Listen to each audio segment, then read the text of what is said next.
Narcissism is, honestly, a complex pattern of behavior. It's far more than just simple vanity or having a big ego.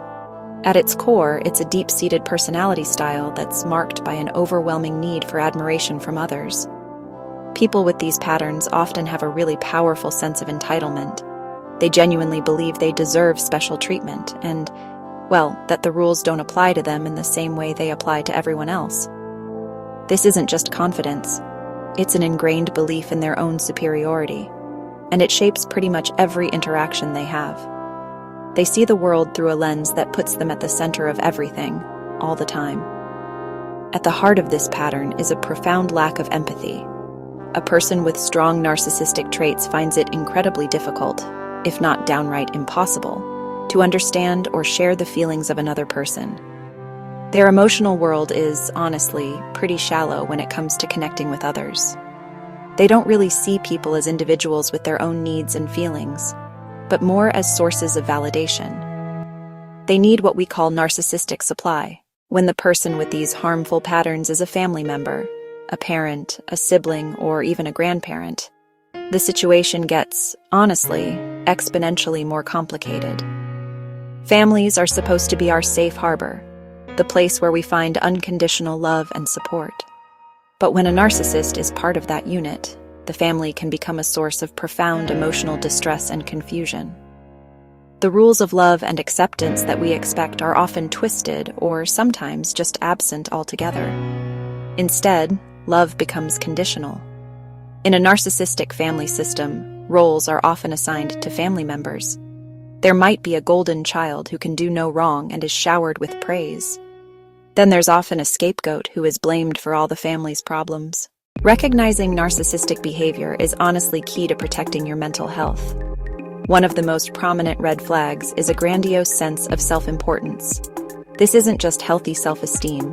It's an inflated belief that they are superior, special, or unique. They'll often exaggerate their achievements and talents. They live in a sort of fantasy world where they're the hero of every story. Another critical red flag is a complete inability to take responsibility for their actions. A narcissist is never wrong. Look out for a constant need for excessive admiration. They require a steady stream of attention and praise to feel good about themselves. Finally, a hallmark of narcissism is the tactic of gaslighting. Gaslighting is a form of psychological manipulation where the narcissist makes you question your own sanity, memory, or perception of reality. Setting boundaries is not an act of aggression. It is a fundamental act of self-preservation. A boundary is simply a limit you set on what you will accept. With a narcissist, boundaries are absolutely essential because they will take as much as you are willing to give. For example, you can state, "I am not available to talk on the phone after 9 p.m. When you begin to set boundaries with a narcissist, you must prepare for resistance. They will not like it. This is called a boundary test. They are pushing back to see if you will hold firm. It is crucial that you remain consistent.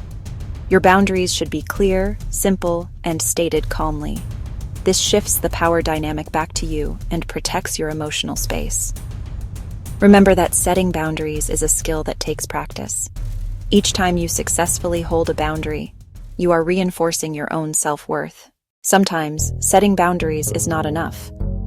If a person continuously violates your boundaries, dismisses your feelings, and causes you significant emotional or psychological harm, you may need to consider no contact. Going no contact means cutting off all forms of communication with that person.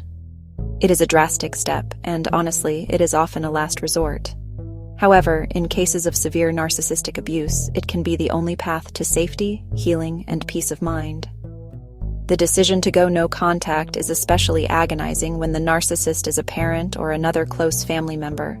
The guilt can be overwhelming, fueled by societal expectations and your own sense of duty. It is important to understand that this choice is not about punishing the other person.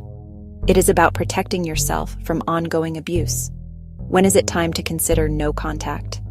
It is time when the relationship is causing you chronic anxiety, depression, or even physical health problems. Going no contact is the beginning of a long healing process. But choosing to remove a source of profound and relentless pain from your life is not a failure. It is the ultimate act of self-care and courage. If you cannot or are not ready to go no contact, you will need strategies for communicating with a manipulative person. The most important rule is to remain as calm and emotionally neutral as possible.